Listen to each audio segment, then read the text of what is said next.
Children, in today's class, we shall start with question number 4 of exercise 3.5 from the chapter Playing with Numbers.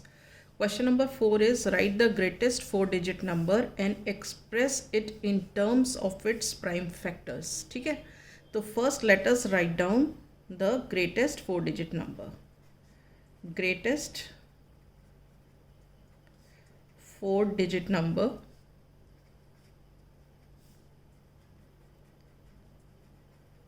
is 9999. ठीक है. Now we have to express in terms of its prime factors. Expressing in terms of prime factors, we have, यहाँ पे कर लेते हैं हम. Let us write 9999. ठीक है. अब इवन नंबर लास्ट डिजिट तो इवन नहीं है, इसलिए 2 से जाएगा नहीं, तो हम 3 से ट्राई करते हैं. ठीक है, ये सब 9 दिख रहे हैं तो ये 3 से जाएगा ही. 3 3 ज़ा 9, 3 3 ज़ा 9, 3 3 ज़ा 9 एंड 3 3 ज़ा 9. ठीक है, अगेन सब 3 दिख रहे हैं तो फिर 3 से जाएगा. 3 1 ज़ा 3, 3 1 ज़ा 3, 3 1 ज़ा 3, 3 1 ज़ा 3. ओके, अभी देखो हम इसको ट्राई करते हैं 11 से. 11 1 ज़ा 11, फिर एक 0 आया, फिर 11 1 ज़ा 11. देखो यहाँ पे बच्चे गलती करते हैं. हम एक इसको 11 से डिवाइड करके दिखाती हूँ, यहाँ दिखाती हूँ. 1 1 1 1. ठीक है, जब हमने 11 से डिवाइड किया तो 11 1 ज़ा 11 हो गया. ठीक है, ये 0 हो गया और हमने ये नीचे लेके आए 1. राइट, तो बच्चे क्या करते हैं, ये भी ले आते हैं, उसके बाद देखते हैं कि ये 11 से तो जा नहीं रहा, इसको भी ले आए, तो यहाँ 11 हो गया और 11 1 ज़ा 11 कर दिया. ऐसे नहीं करते हैं, आपने खाली एक ही नंबर नीचे लाना है. आप यहाँ पे ले आए तो अब हो गया 11 0 ज़ा 0. अब फिर इनको सब्ट्रैक्ट किया तो 1 आया. अब नेक्स्ट स्टेप में फिर इसको आप लेके आओगे नीचे, इस वाले को, तो हो गया 11 1 ज़ा 11. अंडरस्टूड.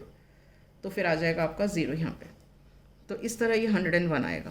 तो 11 101 ज़ा ये आ जाता है. राइट, अब 101 एक प्राइम नंबर है, तो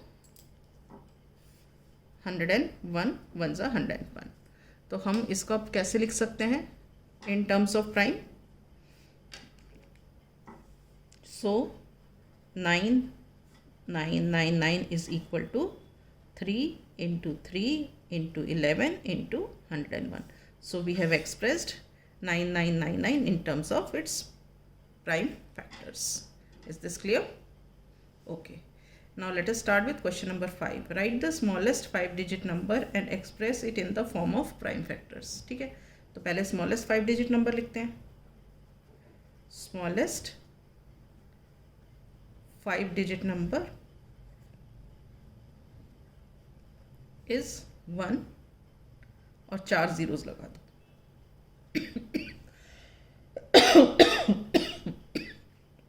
Right, now expressing it in terms of prime factors, we have,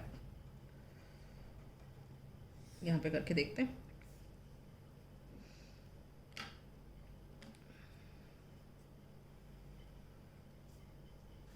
यहाँ पे लिख लेते हैं हम इसको 1 और उसके बाद 4 zeros. अब 2 से स्टार्ट कर लेते हैं. 2 5 ज़ा 10 और बाकी 3 zeros एज इट इज़ लगा दिए हमने. फिर 2 से जाएगा. 2 2 ज़ा 4, 1 रिमाइंडर, ये 0 आ गया. 2 5 ज़ा 10 और बाकी 2 zeros एज इट इज़ लगा दिए. फिर 2 से जाएगा. 2 1 ज़ा 2, 2 2 ज़ा 4, एक रिमाइंडर बचा और ये 0. 2 5 ज़ा 10, फिर ये 0 एज इट इज़ लगा दिया. फिर 2 6 ज़ा 12 और ये 5 है तो 2 2 ज़ा 4, 1 रिमाइंडर, 2 5 ज़ा 10. ठीक है, अब ये 2 से तो ख़त्म हो गया क्योंकि लास्ट डिजिट अब 5 आ गया. तो अब आप शुरू करो दूसरे से, यहाँ से शुरू करो, 5 से शुरू करो. 5 1 ज़ा 5, 1 रिमाइंडर, 5 2 ज़ा 10, 2 रिमाइंडर, 5 5 ज़ा 25, फिर 5 से जाएगा, 5 2 ज़ा 10, 2 रिमाइंडर, 5 5 ज़ा 25, फिर 5 से जाएगा, 5 5 ज़ा 25, फिर 5 से जाएगा, 5 1 ज़ा 5। तो हमने ये जो 10,000 है उसको अब हम लिखते हैं in terms of its prime factors. सो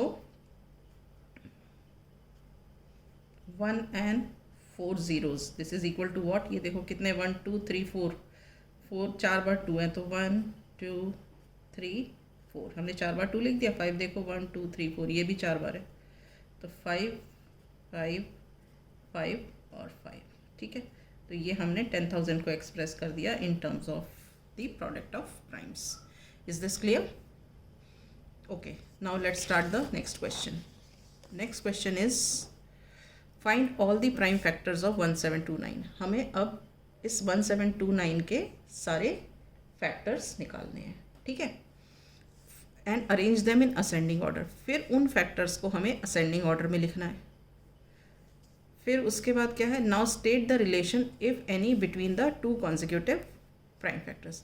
अब जो हमने फैक्टर्स निकाले थे और उनको अरेंज किया था असेंडिंग ऑर्डर में, तो जब असेंडिंग ऑर्डर में अरेंज किया तो हमें देखना है कि दो जो आजू बाजू वाले जो फैक्टर्स हैं उनके बीच में कोई रिलेशन एग्जिस्ट करता है कि नहीं। तो इसमें हमें क्या क्या काम करना है? पहले तो हमें इसके प्राइम फैक्टर्स निकालने हैं, फिर उन्हें हमें असेंडिंग ऑर्डर में रखना है, फिर हमें दो कॉन्जिक्यूटिव प्राइम फैक्टर्स के बीच में रिलेशन देखना है। ठीक है, तो एक एक काम करके शुरू करते हैं। सबसे पहले हम इसका प्राइम फैक्टराइजेशन करेंगे। Let us take the prime factorisation of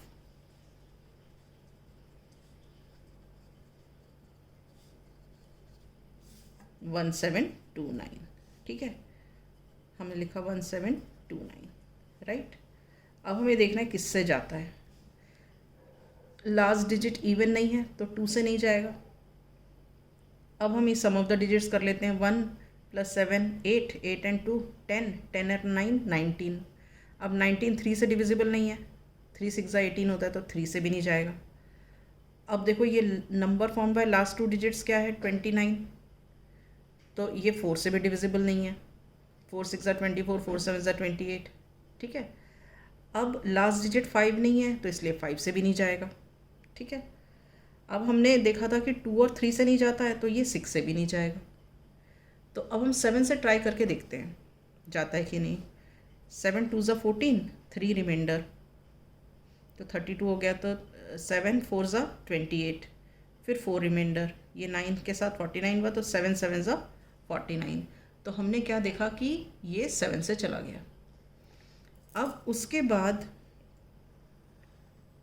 ये 2 से नहीं जा रहा था, 4 से भी नहीं जा रहा था, फिर ये 8 से भी नहीं जाएगा। लास्ट थ्री डिजिट से जो नंबर फॉर्म हो रहा है 8 3 = 24 और फिर ये 7 है तो ये 8 से भी नहीं जाएगा। अब 9 से भी नहीं जाएगा। सम ऑफ द डिजिट्स देखो 7 + 2 9, 9 + 4 13, तो ये 9 से भी नहीं जाएगा। 10 से इसलिए नहीं जाएगा, लास्ट डिजिट 0 है। ठीक है, ये 11 से भी नहीं जाएगा और 12 से भी नहीं जाएगा। आप एक एक करके देख लेना। अब हम ट्राई करते हैं इसको 13 से। आप 13 से डिवाइड करके देखो यहाँ कहीं पे 247 डिवाइडेड बाय 13, 13 1 = 13, तो 4 - 3 1 और 2 - 1 1 और ये 7। ठीक है, तो ये आप देखो यहाँ पे 13 × 19 करके 9 3 = 27, कैरी 2, 7 9 1 = 9 and 2 11, 9 3 = 27, कैरी 2। तो ये जा रहा है, हम एक बार दोबारा से चेक करते हैं फिर इसको। 13, हाँ, तो 13 9 जब हम करते हैं तो ये 117 आता है। ये मैंने गलत लिख दिया। 13 × 9 करें, 9 3 = 27 और 9 1 = 9 and 2 11, तो 13 9 करने पर 117 आ जाता है। तो ये रिमाइंडर 0 हो जाता है। तो इसका मतलब क्या है? अगर हम 13 × 19 करें तो 247 आ जाता है। तो हम यहाँ पे लिखेंगे 13 19 = 247। अब 19 क्या है? प्राइम नंबर है, तो 19 1 = 19। क्लियर है? तो अब आपने क्या देखा कि अब हम इसको एक्सप्रेस करते हैं प्रोडक्ट ऑफ प्राइम से। So 1729 this is equal to 7 into 13 into 19. ठीक है, ये सारे प्राइम नंबर्स हैं. ओके, अब हम इन फैक्टर्स को अरेंज करते हैं असेंडिंग ऑर्डर में. Arranging the prime factors in ascending order. We get 7, फिर 13 और फिर 19. ठीक है, अब हम इसका देखते हैं रिलेशन क्या. Relation between two consecutive factors. Two consecutive factors का क्या मतलब होता है? ये और ये और ये. तो आप देखो क्या है, 13 माइनस 7 करते हो तो क्या आ गया? 6. इन दोनों का डिफरेंस लेते हो 6. फिर इन दोनों का भी देखो, 19 माइनस 13, ये भी आ गया 6. तो क्या रिलेशन है कॉन्जिक्यूटिव फैक्टर्स में? Difference between the two consecutive factors is 6. तो ये हमारा रिलेशन है. तो हम यहाँ लिख देंगे difference between the two consecutive factors is 6. Is this clear? तो हमने ये प्राइम फैक्टराइजेशन कर लिया, इसे असेंडिंग ऑर्डर में अरेंज कर दिया, रिलेशन निकाल लिया, और ये हमारा रिलेशन है. ठीक है, so with this I wind up the class. In the next class we shall start with the next question.